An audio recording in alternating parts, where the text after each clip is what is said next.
Assalamualaikum warahmatullahi wabarakatuh. Perkenalkan, nama saya Yusriani Syawah Fitriani Nur. Saya akan menjelaskan tentang peran pemerintah terhadap pemberdayaan ekonomi.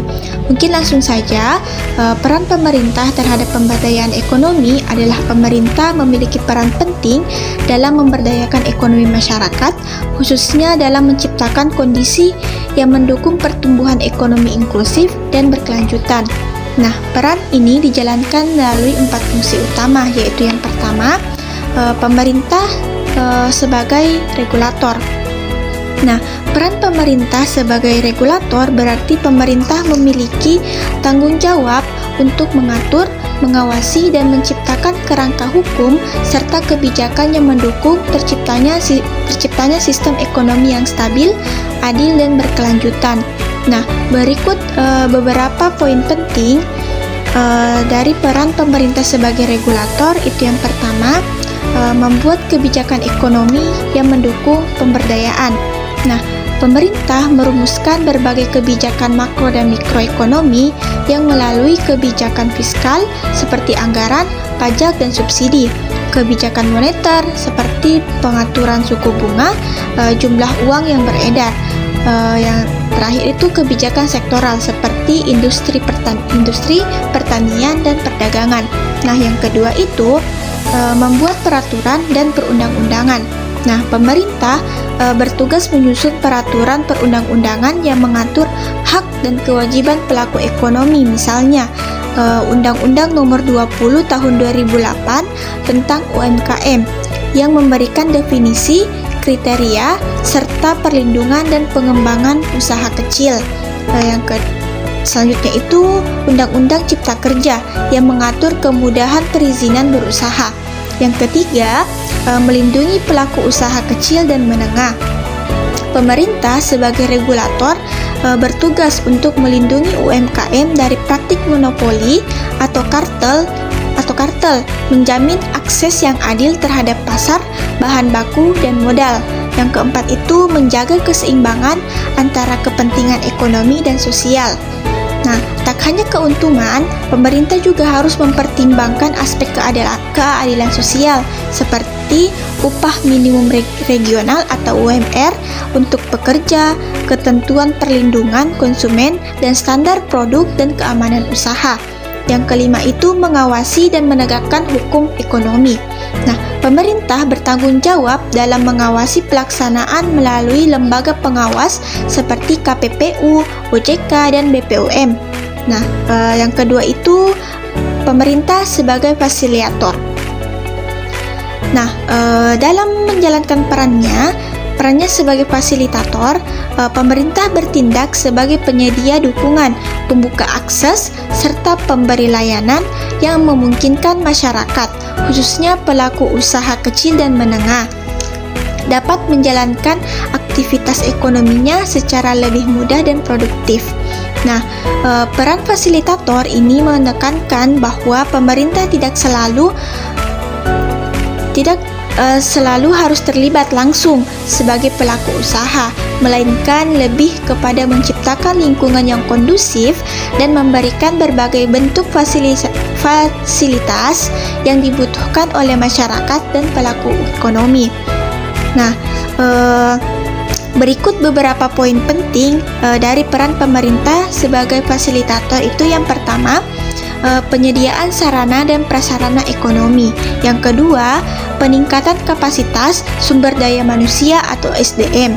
Yang ketiga, fasilitasi akses permodalan dan pembiayaan. Yang keempat, fasilitasi akses pasar dan produk dan promosi produk. Nah, yang ketiga itu pemerintah sebagai stabilisator. Nah, peran pemerintah sebagai stabilisator berarti pemerintah bertanggung jawab untuk menjaga kestabilan ekonomi nasional agar kegiatan ekonomi dapat berjalan secara normal. Nah, berkelanjutan dengan tidak menimbulkan guncangan yang merugikan masyarakat, terutama kelompok ekonomi kecil dan menengah. Ketika ekonomi terganggu, misalnya oleh krisis global, pandemi, atau gejolak harga, maka pemerintah harus hadir sebagai penyeimbang dan pengendali agar kondisi tidak semakin memburuk. Nah, berikut beberapa poin penting dari peran pemerintah sebagai stabilisator, yaitu yang pertama, menjaga stabilitas harga dan inflasi. Itu seperti menetapkan harga eceran tertinggi untuk barang-barang tertentu seperti beras, minyak goreng, dan BBM. Selanjutnya, operasi pasar untuk mengendalikan harga saat terjadi lonjakan harga pangan. Selanjutnya itu bekerja sama dengan Bank Indonesia dalam mengendalikan inflasi melalui kebijakan moneter. Yang kedua itu menjaga stabilitas harga dan inflasi, seperti menstabilkan kurs rupiah melalui intervensi pasar falas. Selanjutnya itu menjalankan cadangan devisa yang memadai. Selanjutnya itu mengelola utang negara dan APBN secara hati-hati agar tidak menimbulkan krisis. Nah, selanjutnya program perlindungan sosial seperti bantuan sosial atau bansos, jaminan kesehatan dan ketenagakerjaan, pembangunan daerah tertinggal dan desa agar tidak tertinggal dari perkotaan. Yang terakhir, distribusi anggaran yang adil antar wilayah dan antar sektor. Yang keempat, pemerintah sebagai inisiator. Nah, sebagai inisiator, pemerintah berperan sebagai penggagas, pelapor, dan pencetus ide-ide baru dalam pembangunan dan pemberdayaan ekonomi.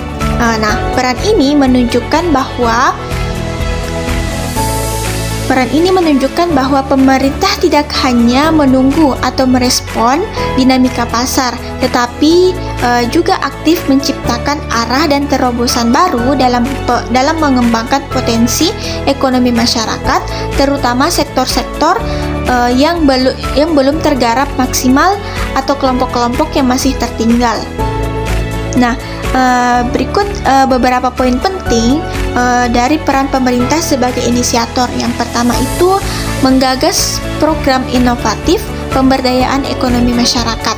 Yang kedua itu membuka akses baru terhadap sumber daya ekonomi. Yang ketiga itu menjaga penggerak ekonomi daerah tertinggal. Nah, kita masuk poin selanjutnya atau pembahasan selanjutnya, yaitu regulasi dan insentif bagi UMKM. Nah, pemerintah memiliki peran penting dalam mendukung UMKM melalui penyusunan regulasi dan pemberian insentif agar usaha kecil dan menengah dapat tumbuh dan bersaing secara sehat.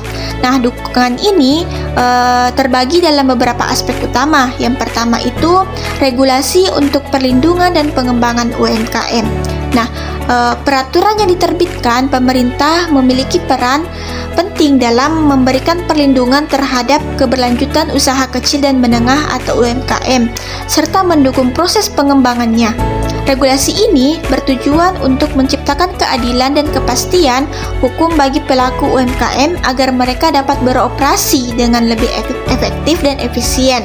Nah, perlindungan dan pengembangan UMKM tidak hanya sebatas pada regulasi yang berfokus pada operasional, tetapi juga mencakup kebijakan yang mendorong inovasi dan daya saing.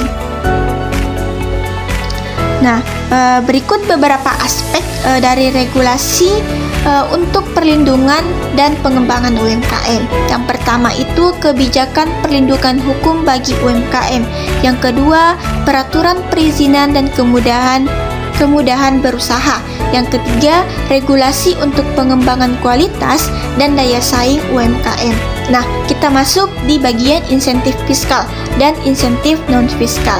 Nah, insentif fiskal itu merujuk pada kebijakan yang terkait dengan pajak, pembiayaan, atau pengurangan beban keuangan yang diberikan pemerintah kepada UMKM untuk mendukung keberlanjutan dan pertumbuhannya. Insentif fiskal ini bertujuan untuk mengurangi beban pajak dan mempermudah akses pembiayaan sehingga UMKM bisa lebih fokus pada pengembangan usaha mereka. Nah, untuk insentif non fiskal itu sendiri merujuk pada kebijakan dan program pemerintah yang mendukung UMKM. Selain yang bersifat pajak dan pembiayaan, insentif ini lebih berfokus pada fasilitas, dukungan, dan kemudahan dalam proses operasional dan pengembangan usaha UMKM. Berikut beberapa poin penting atau bentuk insentif fiskal yang diberikan pemerintah untuk UMKM. Itu yang pertama, pemerintah memberikan berbagai kebijakan pajak yang lebih rendah atau bantuan pajak bagi UMKM yang dapat meringankan beban pajak mereka. Yang kedua, pemerintah memberikan insentif fiskal dalam bentuk subsidi atau pembiayaan yang lebih murah untuk mendukung perkembangan UMKM.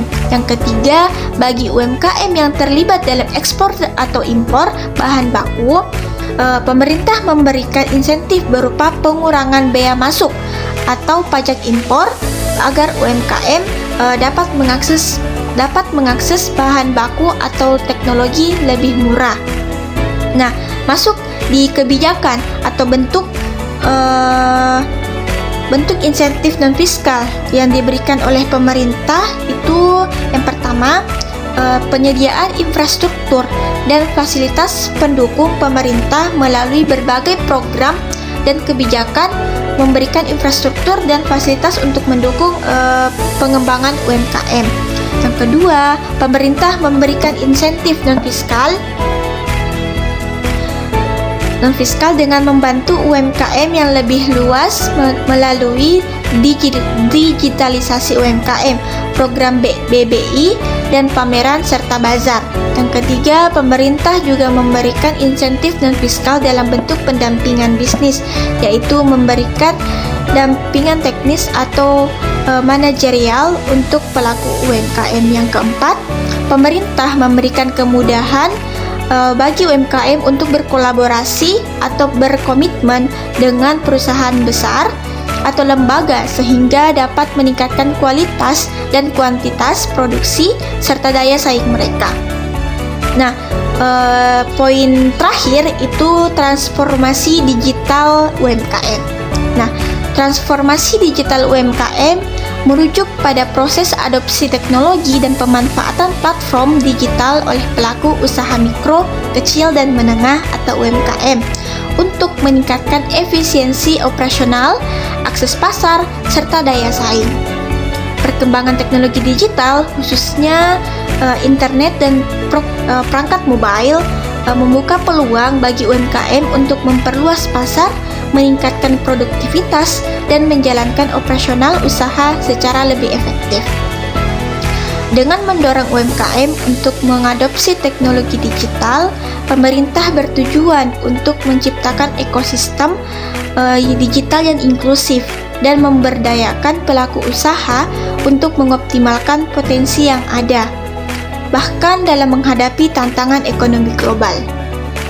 Nah, berikut beberapa peran dari transformasi digital UMKM dalam menghadapi tantangan global. Itu yang pertama, pentingnya transformasi digital bagi UMKM. Yang kedua itu peran pemerintah dalam mendorong transformasi digital UMKM. Yang ketiga, manfaat transformasi digital untuk UMKM. Yang keempat, tantangan dalam transformasi digital UMKM. Nah, mungkin itu saja yang sempat saya sampaikan. Mohon kurang dan lebihnya mohon dimaafkan. Wabillahi taufiq wal hidayah. Wassalamualaikum warahmatullahi wabarakatuh.